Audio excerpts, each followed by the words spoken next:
29 नवंबर, मतलब कि आज का दिन एवियन अवेयरनेस डे के रूप में मनाया जाता है। और इसी को लेकर के आज हम बात करने वाले हैं। एवियन अवेयरनेस डे को लेकर के सारी चर्चा करेंगे, तो आप पूरा वीडियो जरूर देखिए। यदि आप एवियन के मरीज हैं, आर्थराइटिस के मरीज हैं, जॉइंट्स पेन के मरीज हैं, या आप हमारे होम्योपैथिक कुटुंब के एक हिस्सा हैं, तो आपको ये वीडियो पूरा जरूर देखना है। आपको बहुत कुछ सीखने को मिलेगा। सबसे पहले बात कर लेते हैं एवियन अवेयरनेस डे के बारे में। देखिए, एवियन अवेयरनेस डे जो है बहुत रेयरली मनाया जाने वाला एक ऐसा डे है जिस पर हम एवियन के बारे में चर्चा करते हैं और व्यक्ति को एजुकेट करते हैं। ठीक है, अब यहाँ पर मैं ये कहना चाहूंगा कि ऐसे कई सारे डॉक्टर्स हैं जो एवियन को ट्रीट करते हैं, पर एवियन अवेयरनेस डे के बारे में उन्हें नहीं पता है। उन्हें नहीं पता है कि हमारे क्या दायित्व है, एक डॉक्टर का क्या दायित्व होता है एवियन के पेशेंट के प्रति। वो भी काफी ज्यादा क्रूशियल होता है, ट्रीटमेंट के पार्ट में इंक्लूड रहता है ये। यदि डॉक्टर और पेशेंट के बीच का जो रिलेशनशिप है वह हेल्दी रहता है, तो पेशेंट भी हेल्दी जरूर होगा बहुत ही जल्दी। ठीक है, तो अब यहाँ पर मोटा मोटा तौर पे आपको बताऊं तो एवियन अवेयरनेस डे जो है ये दो टाइप से हम लोग सेलिब्रेट कर सकते हैं, मना सकते हैं। पहला होता है जिन लोगों को एवियन नहीं है, उन्हें फ्यूचर में एवियन ना हो, इसको लेकर के हमें एजुकेट करना है। दूसरा, जिन्हें एवियन हो चुका है और उनको नहीं पता कि एवियन कैसे ठीक होगा, उनको लेकर के भी एजुकेट करना है। तो दोनों तरीके से हम लोग काम कर सकते हैं। सबसे पहली बात कि ये सारी चीजें आप लोगों को मैं क्यों बता रहा हूं, उसके पीछे का कारण आपको उद्देश्य बता देता हूं। उद्देश्य केवल यह है कि यदि आपको एवियन नहीं हुआ है तो आपको एवियन ना हो, और यदि आपको एवियन हो चुका है तो आप सही ट्रीटमेंट जरूर लीजिए। और यदि आप सही ट्रीटमेंट ले रहे हैं किसी भी डॉक्टर से, चाहे मुझसे ही क्यों ना ले रहे हो, तो आपकी दायित्व क्या है वो भी आपको इस वीडियो में मैं बताऊंगा।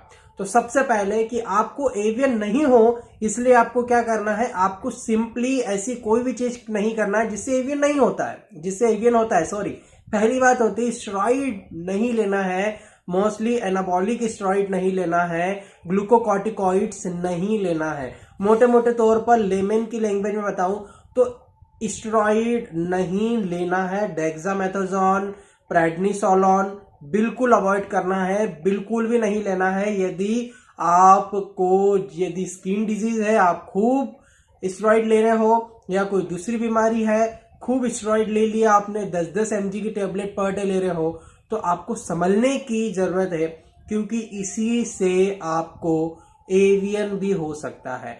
अब इसमें क्या होता है, किन्हीं किन्हीं लोगों को जो स्टेरॉइड ले रहे हैं उनका शरीर फूलता है ना, मोटापा होता है, एनाबॉलिक होते हैं ना वो। तो एनाबॉलिक स्टेरॉइड क्या करता है, शरीर को फुलाता है, मसल मास को बढ़ाता है। तो यदि आप अस्थमा के पेशेंट है, इनहेलर ले रहे हैं, मोटा हो रहे हैं, समझ जाइए।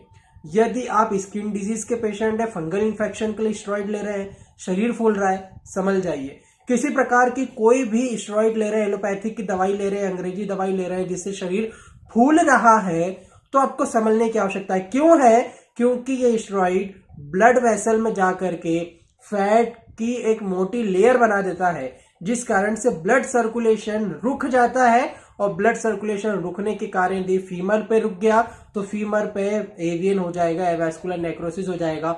जॉ पर रुक गया तो जॉ सड़ने लग जाएगा, ये वाली हड्डी आपकी सड़ने लग जाएगी, जॉ का एवियन हो जाएगा। आपको यदि शोल्डर जॉइंट पर हो गया तो शोल्डर जॉइंट का एवियन हो जाएगा। तो जहां पर भी ब्लड सर्कुलेशन रुका हड्डी को, तो हड्डी वहां पे सड़ना शुरू कर देती है और एवियन हो जाता है। तो आपको ये ध्यान विशेष रूप पर देना है। दूसरी बात ये, यदि आपको फ्रैक्चर हुआ था किसी भी समय, बचपन में ही क्यों नहीं हुआ हो, फ्रैक्चर हुआ तो और वहां पर दर्द अभी भी कभी कभी होता है, वेदर चेंज होने के कारण होता है, रूमेटिक फैक्टर आपके अंदर है, तो बिल्कुल आप समझ जाइए एवियन आपको हो सकता है। तीसरी बात यह होती है, यदि आप हेवी स्मोकिंग करते हैं या हेवी ड्रिंकिंग करते हैं तो भी आपको एवियन हो सकता है। ठीक है, इसके अलावा भी कई सारे कारण हैं जो वीडियो दर वीडियो मैंने पहले ही मैं बता चुका हूं। अब बात आती है कि जिनको एवियन हो गया है उनकी। अब जिनको एवियन हो गया है और जो भटक रहे हैं वो फर्स्ट कैटेगरी होती है, और जो सही ट्रीटमेंट ले रहे हैं वो दूसरी कैटेगरी होती है।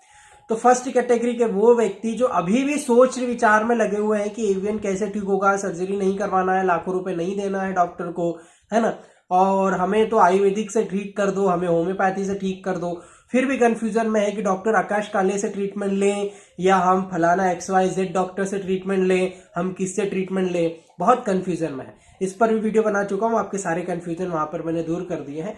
अब जो मैंने 4 कैटेगरीज बताई थी जिसके अंदर यदि 4 पॉइंट्स पर फोकस करके कोई भी ट्रीटमेंट दिया जाता है तो एवीएन ठीक हो जाएगा, उसका भी वीडियो है, आप देख सकते हैं। अब यहां पर बात आती है, यदि आप भटक रहे हो तो एवीएन नहीं ठीक हो सकता, एवीएन बिगड़ जाएगा, आपका दिक्कत होगी। आपको सही ट्रीटमेंट आपके नियरेस्ट अच्छे होम्योपैथिक डॉक्टर को ढूंढिए और उससे ट्रीटमेंट प्रॉपर तरीके से लीजिए, प्रॉपर ट्रीटमेंट होगा तभी आपका एवीएन ठीक होगा। अदरवाइज यदि जो सेल इंजुरी है वो इरिवर्सिबल हो गई, सेल डेथ इरिवर्सिबल हो गई, वहां पर फिर कभी भी आप विथ मेडिसिन नहीं ठीक हो सकोगे, इसका आपको जरूर ध्यान रखना है। दूसरी बात आती है वो व्यक्ति जो सही ट्रीटमेंट ले रहा है। अब सही ट्रीटमेंट का मतलब आपको समझ में नहीं आ रहा होगा, सही ट्रीटमेंट मतलब डॉक्टर आकाश काले से ट्रीटमेंट लेना सही ट्रीटमेंट है क्या? नहीं, ऐसा नहीं बोल रहा हूं मैं। सही ट्रीटमेंट इन द सेंस यदि आप ट्रीटमेंट ले रहे हैं, आपको इंप्रूवमेंट नजर आ रहा है, आपको लग रहा है कि फायदा हो रहा है, तो ये सही ट्रीटमेंट होता है। यदि उन दवाइयों में किसी प्रकार का कोई केमिकल पेन किलर नहीं हो तब बात कर रहा हूं मैं। नेचुरल मेडिसिन, होम्योपैथी हो, आयुर्वेदा हो, यूनानी हो, कोई भी अल्टरनेटिव पैथीज हो, उसकी ट्रीटमेंट यदि आप ले रहे हैं ऑथेंटिक जेन्युइन नेचुरल मेडिसिन के थ्रू, यदि आपका इंप्रूवमेंट हो रहा है तो फिर वो होता है प्रॉपर और सही ट्रीटमेंट की कैटेगरी होती है, चाहे किसी भी डॉक्टर से आप ट्रीटमेंट लो। ठीक है, तो ये हुई। अब इनका जो व्यक्ति ठीक हो रहे हैं उनका क्या दायित्व होता है? उनका दायित्व ये होता है कि वो दूसरे लोगों को मोटिवेट करें, ऐसे लोगों को जिनको एवीएन हो गया है और जो कैटेगरी फर्स्ट के व्यक्ति हैं जो भटक रहे हैं, उन्हें एजुकेट करें, उन्हें एक मोटिवेशन दें, है ना, कि आप भी ठीक हो सकते हो, मैं ठीक हो रहा हूं तो आप भी जरूर हो सकते हो। प्रॉपर ट्रीटमेंट जरूर लेना है आपको। यदि आप पेशेंट यदि बोलता है कि भाई मैं ठीक हुआ हूं, तो ही सामने वाला जो यूट्यूब पर वीडियो देखता है वो समझ पाता है। डॉक्टर कितना भी बोल ले, गला खराब कर ले, पर पेशेंट नहीं समझेगा। पेशेंट को उसमें डॉक्टर की जो है ये नजर आएगा कि डॉक्टर का कुछ फायदा होगा। ठीक है, डॉक्टर तो हम पेशेंट देख रहे हैं तो हम तो हमारा चार्ज लेंगे ही लेंगे, पर आपको ये ध्यान रखने की आवश्यकता है कि एवीएन आपका ठीक होना चाहिए, है ना। एवीएन ठीक हो गया, ये बहुत बड़ी बात होगी आपके लिए। दुनिया में एवीएन का इलाज नहीं है एलोपैथी में, विदाउट सर्जरी नहीं ठीक हो सकते हो। कोई से भी डॉक्टर से पूछ लो, है ना, एलोपैथी के ऑर्थोपेडिक सर्जन से पूछ लो, एम्स के डायरेक्टर से पूछ लो, किसी से भी पूछ लो, पर एवीएन विथ मेडिसिन नहीं ठीक होगा। 3rd grade, 4th grade, 5th grade कभी ठीक नहीं हो सकता। विथ मेडिसिन एलोपैथी की कतई ठीक नहीं होगा। मैनेजमेंट, जी हाँ, मैनेजमेंट हो सकता है, दवाई लो दर्द नहीं होगा, पर इससे एवीएन ठीक हो रहा है क्या? नहीं हो रहा है, बिल्कुल नहीं हो रहा है। सर्जरी ही करवाना पड़ेगी, वो वहां पर उनकी लिमिटेशन होती है ना। अब मैं यदि बात करूं, ऐसे लोग जो ठीक हो रहे हैं ना, उनको क्या करना है? उनको अवेयर करना है। एवीएन अवेयरनेस डे का जो कर्तव्य है न केवल डॉक्टर का है, बल्कि ऐसे पेशेंट्स का भी है जो खुद हील हो रहे हैं और उन्हें अच्छा फील हो रहा है, तो वो दूसरों को एटलीस्ट मोटिवेट तो कर सकते हैं। ऐसे ग्रुप्स पर जिन पर वो जुड़े हुए हैं, ऐसे संपर्क में आने वाले व्यक्ति जो एवीएन की चपेट में है, उन्हें कम से कम आप मोटिवेट तो जरूर कर सकते हो, जिससे उनके जीवन में एक होप, एक आशा की किरण दिखेगी कि नहीं, यदि ये व्यक्ति ठीक हो सकता है तो मैं भी ठीक जरूर होऊंगा। और फिर उनकी लाइफ जो है वो चेंज भी हो सकती है, केवल आपके एक छोटे से मोटिवेशन से। कतई मत बोलिए कि फलाना डॉक्टर से ट्रीटमेंट ले लो, ढिकाना से ट्रीटमेंट ले लो, मत बोलो आप, ठीक है। बस आप उसको एक होप दो कि यार मेरी इतनी खराब कंडीशन थी, मैं ठीक हो गया, भाई तू भी हो सकता है। यदि आपने किसी एवीएन के पेशेंट को, जीवन में एक भी एवीएन के पेशेंट को मोटिवेट कर दिया और उस मोटिवेशन से उसके जीवन में आशा की एक किरण जाग गई जिससे वो ठीक हो गया, तो मान के चलिए आपने आपके जीवन का सबसे बड़ा काम किया है। क्योंकि उसी दौर से आप भी गुजरे हो जिस दौर से वो गुजर रहा है। उस डिप्रेशन में, उस टेंशन में, उस एंजाइटी में आप भी जिए हो जिसमें वो जी रहा है। तो उसकी तकलीफ आपके सिवा और कोई नहीं जान सकता, एक डॉक्टर भी नहीं जान सकता है। तो आपका कर्तव्य है कि आप लोगों को एजुकेट करो, थोड़ा बताओ कि भाई एवीएन होता क्या है, साथ में कैसे कैसे ट्रीटमेंट किया जाता है, आपके एक्सपीरियंस शेयर करो, जहां जहां आपने ट्रीटमेंट लिया है सारे एक्सपीरियंस बताओ, और उस एक्सपीरियंस के बेस पर व्यक्ति सामने वाला जो नया पेशेंट है एवीएन का, उसको बहुत हेल्प होगी। हम लोग तो बहुत ट्राई कर रहे हैं, और मैं सही बताऊं तो एवीएन अवेयरनेस डे केवल 29 नवंबर को ही नहीं होता, डेली एवीएन अवेयरनेस डे होता है। एटलीस्ट किसी दूसरे की तो मैं बात नहीं करता, मेरे लिए तो ये डेली अवेयरनेस डे है, क्योंकि आपने देखा होगा प्रीवियस डे से डेली एक वीडियो एवीएन पर आ रहा है मेरा, तो डेली ही हमारा अवेयरनेस डे बन रहा है। डेली मैं आपको अवेयर कर रहा हूं। मेरा एम है कि एवीएन नाम की बीमारी से व्यक्ति पहली बार डरे ना, है ना। जो इतना ज्यादा क्लाउड बना के रखा है, इतना ज्यादा वो हो चुका है, हवा बना के रखी है एवीएन ने, भाई क्या होगा, अब तो जीवन ही खराब हो गया, खत्म हो गया, सारे सपने देखे थे सब खत्म हो गए। व्यक्ति जैसा कैंसर डायग्नोज होने के बाद सोचने लग गया, वैसे एवीएन के पेशेंट भी सोचने लग गए। तो मैं नहीं चाहता कि एवीएन के पेशेंट इतने डिप्रेशन में जाए और वो ज्यादा सफर करे अपने जीवन से और दिक्कत ना हो उन्हें। तो मेन एम हमारा ये है कि एवीएन को अवेयर तो करना ही है एवीएन के प्रति, पर एवीएन को ठीक भी करना है। जिस दिन एवीएन के मरीज ज्यादा अमाउंट में नहीं निकलेंगे, व्यक्ति बीमार ही नहीं होगा एवीएन के लिए, उस दिन हमारा एम खत्म हो जाएगा और पूरा हो जाएगा हमारा एम। तो आप भी इस मुहिम में लग जाइए कि कतई कभी भी किसी को भी एवीएन ना हो, और हो गया है तो जल्द से जल्द वो ठीक हो, जीवन में उसकी उमंग फिर से आए, काम पे फिर से वो जाने लगे और घर को फिर से वो संभाल ले। क्योंकि एवीएन के मरीज दोस्तों में आपको सच बताऊं, ऐसे व्यक्ति निकल के आ रहे हैं जो केवल घर में कमाने वाला एक ही व्यक्ति है, उसी व्यक्ति को एवीएन हो गया। वो न चल सकता है, न फिर सकता है, बेड पे पड़ा हुआ है, कमा भी नहीं रहा है, घर कैसे चल रहा होगा।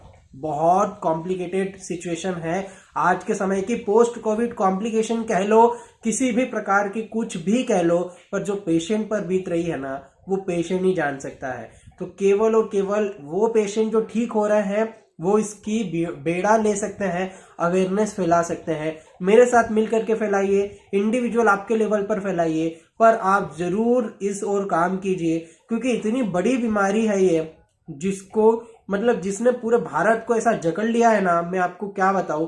डेली मेरे पास 50 से 60 पेशेंट आते हैं, व्हाट्सएप करते हैं, मुझे भी काफी तकलीफ होती है कि वो लोग, किसी ने अपना घर गिरवी पे रख दिया है, किसी ने अपना खेत की आधी जमीन बेच दी है, और फिर भी उनका ट्रीटमेंट नहीं हो पाया। बहुत ही खराब कंडीशन है, बहुत खराब। डॉक्टर हर 15 दिन में एमआरआई करवा रहा है 8,000 9,000 की, है ना। व्यक्ति कैसे अफोर्ड कर रहा होगा। जो व्यक्ति 2 वक्त की खाना जो है वो कमाने के पीछे लगा हुआ था, आज उसकी जीवन की कमाई एवीएन पूरा खाते चले जा रहा है। तो ये बहुत ही कॉम्प्लिकेटेड सिचुएशन है, बहुत मार्मिक बातें हैं, जो मतलब केवल मैं आपसे ही शेयर कर सकता हूँ, क्योंकि ये बहुत ही ज्यादा जो है दिक्कत वाली सिचुएशन किसी भी मरीज के साथ होती है। तो आप लोग न केवल एवीएन अवेयरनेस डे को केवल एक दिन सोच ले और बंद कर दें, बल्कि हर एक दिन आपके संपर्क में आने वाले हर एक व्यक्ति को यदि आपको ऐसा लग रहा है तो उसको एजुकेट जरूर करें कि एवीएन क्या होता है ना। बहुत से व्यक्ति डरते हैं, बताते नहीं है कि हमें एवीएन है। भाई एचआईवी थोड़ा है जो नहीं बता रहे हो यार, बताओ ना किसी को, तब तो सामने वाला भी सोचेगा कि हाँ भाई ये जो लड़खड़ा के चल रहा है ना, इसका कारण क्या है। व्यक्ति गलत गलत थिंकिंग बनाने से अच्छा आप सही चीज उसको बता दो, ताकि जब आप ठीक हो जाओ तो उसको लगे कि हाँ भाई आप ठीक हो सकते हो, पूरी तरीके से आप ठीक हो गए हो। तो आई होप ये बहुत बड़ा वीडियो बन गया है। हालांकि मैं एक मीटिंग रखने वाला था, जूम मीटिंग, पर किन्हीं कारणों से वो पोस्टपोन करना पड़ी मुझे। बहुत जल्द मैं इस पर एक पूरा वेबिनार लेने वाला हूं, और वेबिनार के लिए आपको जैसे भी रजिस्ट्रेशन करना होगा, फ्री ऑफ कॉस्ट वेबिनार होगा, कोई एक भी पैसा नहीं लिया जाएगा आपसे। तो ये इसकी सारी डिटेल्स आगे आने वाले समय में मैं आपको दे सकता हूं, जिसमें मैं एक प्रेजेंटेशन आपके सामने प्रस्तुत करूंगा, कुछ केस एनालिसिस आपको बताऊंगा, और किस किस तरीके से एवीएन ठीक हो सकता है, कैसे कैसे पेशेंट आ सकते हैं, वो सारी चीज हम डिटेल में चर्चा करने वाले हैं। यदि आप अनपढ़ हैं तो भी आपको समझ में आएगा, यदि आप हाईली क्वालिफाइड है तो भी आपको समझ में आएगा। तो ऐसे कोई भी व्यक्ति जो एवीएन के बारे में जानना चाहते हैं या केस स्टडीज देखना चाहते हैं तो आप उसको ज्वाइन कर सकते हैं और वेबिनार पे आ सकते हैं। उसका सारा शेड्यूल आने वाले समय में मैं आपको बताऊंगा।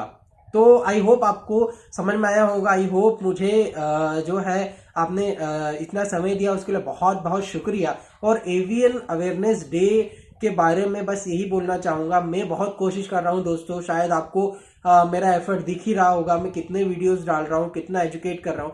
देखिए एक बात और ध्यान रखिए कि पेशेंट का इंटरव्यू डालने से एवीएन ठीक नहीं होगा। मैंने बहुत से यूट्यूबर को देखा है, पेशेंट का इंटरव्यू 5% इंप्रूवमेंट हुआ तो भी वीडियो डाल दिया, 25% इंप्रूवमेंट हुआ तो भी डाल दिया। भाई ऐसा नहीं होता, उससे एजुकेट नहीं होगा पेशेंट, है ना। उस एजुकेट कब होगा, जब आप रियल टाइम में क्या चीजें होती है उसको बताओ, ट्रीटमेंट के बारे में समझाओ, कैसे ठीक होगा उसके बारे में बताओ। ये ठीक हो गया, वो ठीक हो गया, इससे सामने वाला भी ठीक होगा, इसकी क्या गारंटी है, नहीं हो सकता वो। उसको एजुकेट करो, उसको अपने आप में एवीएन का वॉलेंटियर यदि बना देंगे हम लोग with the help of YouTube videos के माध्यम से, तो बिल्कुल एक समय ऐसा आएगा कि व्यक्ति खुद ब खुद हील होने लग जाएगा और एवीएन वॉलेंटियर बन जाएगा लाइफ टाइम के लिए। तो इसी मिशन में मैं जुड़ा हुआ हूँ, लगा हुआ हूँ। तो थैंक यू सो मच पूरा वीडियो देखने के लिए। अच्छा लगा हो तो प्लीज हाथ जोड़ के विनती है कि जितने भी आपके एवीएन के ग्रुप हैं, जितने भी आपके रिलेटिव्स हैं, जितने भी फैमिली ग्रुप्स हैं, व्हाट्सएप है, फेसबुक है, इंस्टाग्राम है, सब दूर शेयर जरूर कीजिए, क्योंकि शायद आपके एक शेयर से हो सकता है किसी को फायदा हो जाए। अभी तक इंस्टाग्राम और फेसबुक पर फॉलो नहीं किया है, फॉलो कर दीजिए, क्योंकि हो सकता है जो वेबिनार होने वाला है उसकी मैं इंफॉर्मेशन मेरे इंस्टाग्राम पर दूं, तो आप जरूर वहां पर फॉलो कर दीजिएगा। वीडियो अच्छा लगा हो तो लाइक जरूर कीजिए, और जितने भी व्यक्ति ने अभी लास्ट तक वीडियो देखा है वो एक कमेंट मुझे ड्रॉप कीजिए, ताकि मैं भी जान पाऊं कि आपने ये 17 मिनट और 18 मिनट जो जितना का वीडियो बना होगा उसका पूरा वीडियो आपने देखा है। मुझे ये समझ में आएगा यदि आपने लास्ट तक देखा है तो ही आप कमेंट करोगे, आई होप। तो थैंक यू सो मच, मिलता हूँ आपको नेक्स्ट वीडियो में। तब तक अपना ध्यान रखिए, एवीएन वाले पेशेंट्स विशेष रूप से ध्यान रखिए। कोई भी दिक्कत होती है आपका डॉक्टर हमेशा आपके साथ है, आप बेझिझक मुझे लाइव क्लिनिक पर क्वेश्चंस पूछ सकते हो, इंस्टाग्राम फेसबुक पर भी पूछ सकते हो। थैंक यू सो मच, मिलता हूँ आपको नेक्स्ट वीडियो में। तब तक अपना ध्यान रखिए, नमस्कार।